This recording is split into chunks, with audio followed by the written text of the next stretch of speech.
I started developing myself in personal growth years ago, and I heard Dave Ramsey make this statement. He said, if you want to be rich, study rich people. You want to be skinny? Study skinny people. You want to be successful? Study successful people.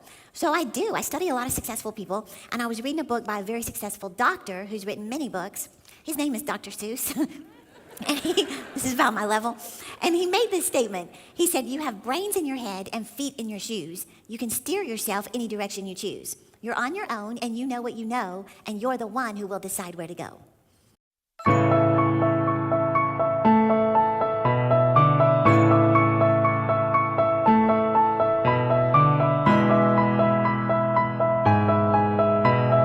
You're the one who's going to decide basically what you're going to do with the rest of your life.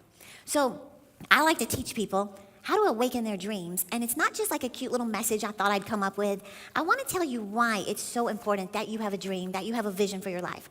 First of all, Proverbs 29:18, God's the one who said, where there is no vision, the people perish, right? You know, I looked up the word perish, and it means die. I looked up the word die, and it means die. So I was like, starting to catch on. If we don't have a dream, if we don't have a vision, we're just existing. So let me explain it like this. Let's imagine as soon as church is over, you go jump in your car, and it is pouring down rain outside. And you turn on the car, and it turns on fine. The heater works, the lights work, the radio works. Everything seems to work. It's pouring down rain, except for one thing, the windshield wiper, which I just happen to have. How many of you know you're not going anywhere? Because as long as your vision is impaired, you'll stay where you are. And it's the same with life. If you don't have a vision for your life, then you'll be exactly where you are today next year at this time. How many of you don't want that? I don't. We should always be going to the next level, right? So I'm going to share with you real quick, I won't take much of your time, how to get a vision for your life, how to start dreaming so that this year is the greatest year you've ever had. You ready? Okay, so I want to say, how do you get started? My first point is you just start with a blank page. You start with a blank page. And let me explain it like this. Years ago, when I was working with my dad, we were redecorating our offices, renovating the whole place, putting hardwood floors in, painting the walls, things like that. And meanwhile, I was over in France speaking at a conference. Well, the girl who was decorating my office, she texted me, and she said, Terri, what do you want on this giant wall that your desk faces? Well, I texted her back, and I said, a vision board. And she texted me back, huh? I said, I want a big vision board because I want to put pictures and images of where I see the ministry going. So she said that she found a corkboard in the office that nobody was using. She found a big gold frame, and she put it around the corkboard, and she hung it on the wall. When I got back from France, I was just amazed at how beautiful the offices were, and then I saw the vision board, and I kept thinking, oh, I can't wait to put pictures up there. Well, since I'd been gone for 2 weeks, I was having to, get caught up on all my work, and I got behind and stuff. But here's my point. I cannot tell you how bad it bothered me every time I would look up from my desk and see nothing. And here's my point. If you see nothing, you can expect nothing. If you see nothing in your future, you can expect nothing in your future. Well, it didn't take me too long. I started putting pictures and images up of things I wanted to accomplish and places I wanted to go. And I was putting crazy things, financial goals and conferences I wanted to speak at. I put a fake picture. This is a totally fake picture of me and John Maxwell. I cut it out, and I said, I speak at events with John Maxwell, acting like we're buddies. I went to the bookstore, and I posed in front of the bookshelves and acted like, I'm a best-selling author. I was just posing in front of the bookshelves. I hadn't even written a book when I did that. I put a picture of Oprah Winfrey. I put the White House. I put the Dallas Cowboys cheerleaders on my vision board. My husband said, you still want to be a Dallas Cowboys cheerleader? I said, no, Rodney, I want to minister to the Dallas Cowboys cheerleaders. He said, well, I didn't know, because sometimes they pick old ones. I didn't think that was funny at all. But anyway, here's my point. There's a principle in the Word of God that you become what you behold. You become what you behold. Whatever you keep before your eyes, it will eventually show up in your life. Is it a coincidence? Here I am walking into a bookstore and seeing my books on the shelf. Here I am speaking at events with John Maxwell. I could go on and on. Here I am getting a selfie with Oprah Winfrey. Or here I am invited to the White House. Or, I love to shove this one in my husband's face, I'm on the 50-yard line of the AT&T Stadium teaching the Dallas Cowboys cheerleaders. Now, let me just say, the reason I shared this with you is because I want you to understand this principle, that you become what you behold. But if you see nothing, you can expect nothing. Once I started giving myself permission to dream, and just dreaming as big as I could, is it a coincidence they started happening? Not one bit. Now, let me tell you real quick, because you might even think, well, that's good for you, but what about me? Well, I want to share with you this is a simple way to kind of help you start dreaming and setting goals for this year. There was a friend of mine who had the opportunity to minister to the actor Will Smith. So he said he went to his house, and when he walked in, he saw this big glass wall with like 150 little index cards all over the wall. And he asked him, he said, "What is that?"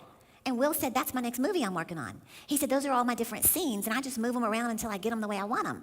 He said, "Every good movie has ups and downs and conflicts and victory and good characters and bad characters." He said, "I just move them all around until I like it." And my friend was looking at this, and he said, "This looks so confusing." He said, "How do you even know where to start?" And you know what Will Smith said? "That's the easy part." He said, "You always start with the final scene. You decide how you want it to end, and then you work towards it." Well, see, it's the same with you, with your dreams, with your goals. You decide, how do you want this year to end? In fact, I like to explain it like this. Let's imagine it's December 31st of this year. It's New Year's Eve. You got your party hat on. You know, I would imagine it's bitter cold here in Michigan. And let's imagine you turn to your friend on New Year's Eve and you say, "This has been the most amazing year of my life." What would need to happen for you to say that? Whatever it is, write it down.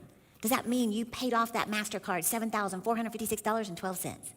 Does that mean that you lost 30 pounds? You got a promotion at the company. You finished 2 more semesters of college. You paid off your school loans. What needs to happen for you to say, "This has been the greatest year of my life"? So you got first step? So number 1, you start with a blank page. Number 2 is you use your imagination. Use your imagination. Do y'all remember the story in the Bible where they were building the Tower of Babel? And these were ungodly people who were trying to build this big structure to reach heaven, and they're doing a pretty good job. And all of a sudden, God said in Genesis 11:6, he said, "This is just the beginning of what they will do." He said, "Now nothing they have imagined they can do will be impossible for them."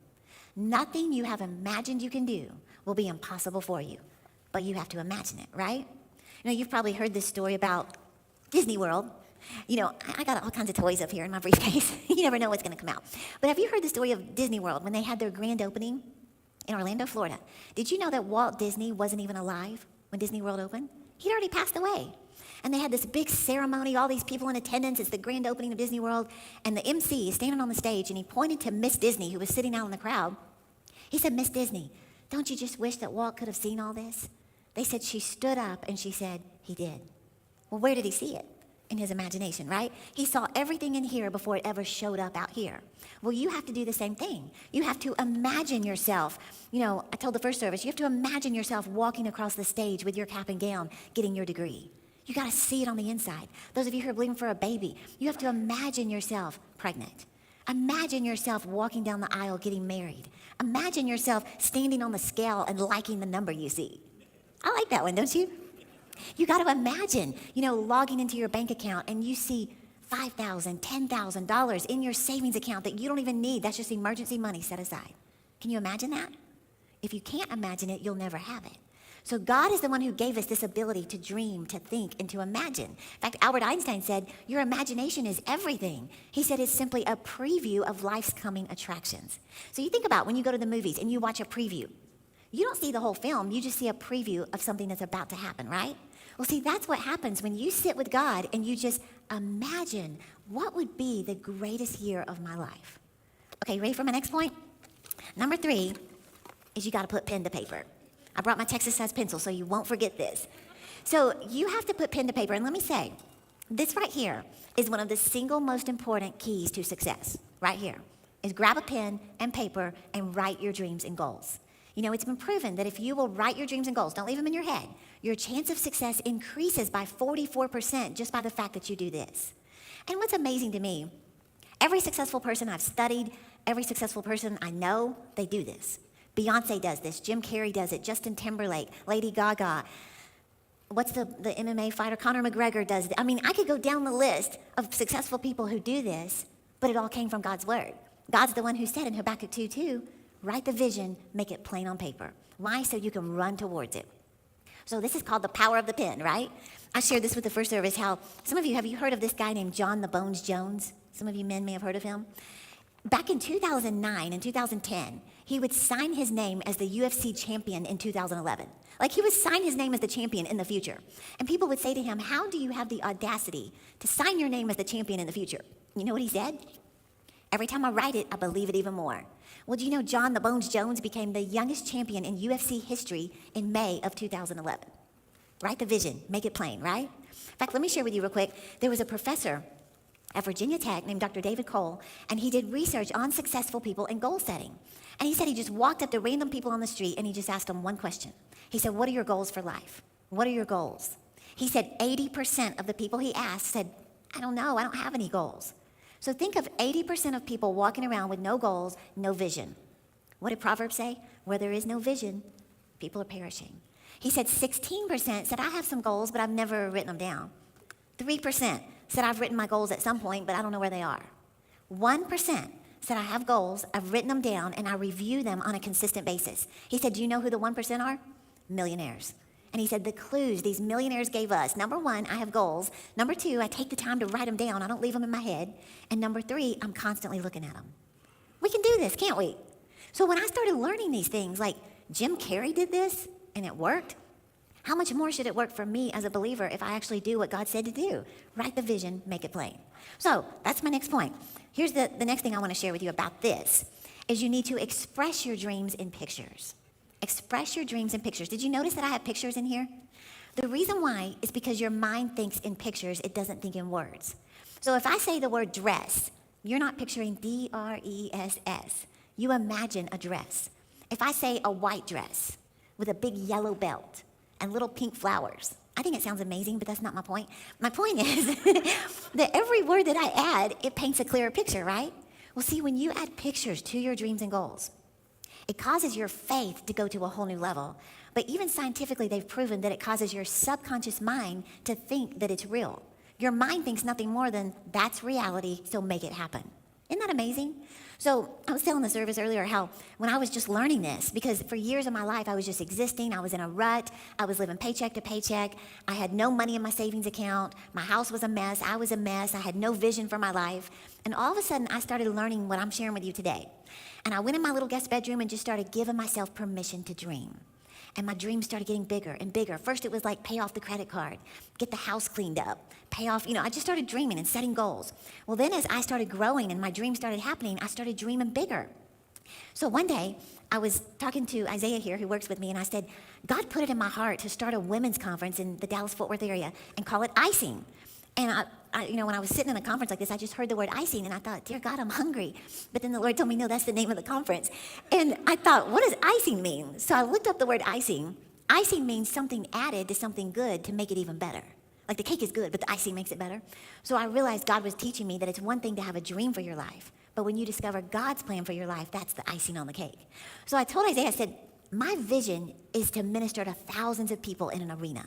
I said, I don't see 25 women in a hotel ballroom. I see thousands of women. So Isaiah said, well, you've never preached to thousands of women. I said, well, can you make a picture? So he went to Joyce Meyer's conference, and he printed out this picture of Joyce Meyer, but he did a little Photoshop. He took Joyce off the stage, little Joyce, and he put little Terri right there. Can y'all see that? And then he put icing in the background, and then on these big jumbo screens, he chopped off Joyce's head and put my head. So I've got Joyce's yellow shirt on. So he printed this out, and he said, is this your vision? And I laughed and thought this was the funniest, cutest thing, little Terri, little Joyce. But I said, yes, that's my vision. Now keep in mind, I didn't have big invitations to come to Michigan and speak to thousands of people back then. I just had a dream in my heart that looked laughable and looked ridiculous. So I told Isaiah, would you print several copies? I want the whole team to see where we're going. So I printed it out to some of my friends and told them, this is what we're believing God for. And of course, they all laughed and thought this was so cute. But here's what I want you to know. This picture hangs on my vision board. My desk faces my vision board. So every day I'm looking at this picture, right? Well, after you look at it for a few months, I'm not just cracking up anymore every time I see the picture. Well, then a few more months go by, you forget that it's a fake picture. Then a few more months go by, it actually looks kind of real. Well, remember what I told you earlier? You become what you behold. Whatever you keep before your eyes, it will eventually show up in your life. This is a fake picture. Here's a real picture of me preaching to thousands. Is that amazing? So what is the picture? What is the image that you need to put in front of your eyes? Because you become what you behold. And it's very important that you're not vague about what you're believing God for. Vague goals produce vague results. I heard Creflo Dollar make this statement. He said, if Jesus himself showed up in your living room tonight and said, how much money do you need to get out of debt? He said, if you can't answer him, you're not serious about getting out of debt. But if you said, Jesus, I'm so glad you asked. I need $4,556.12. Then you're serious about getting out of debt, right? Do y'all remember the minister, the late Kenneth Hagin? Some of you remember him?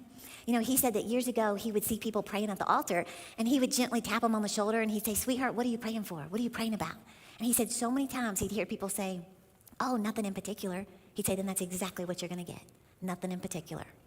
No, be specific about what you're believing God say. Say, Lord, I'm believing God that, my school loans are paid in full. I'm believing God that I weigh my ideal body weight of this amount. I'm believing I graduate from this university.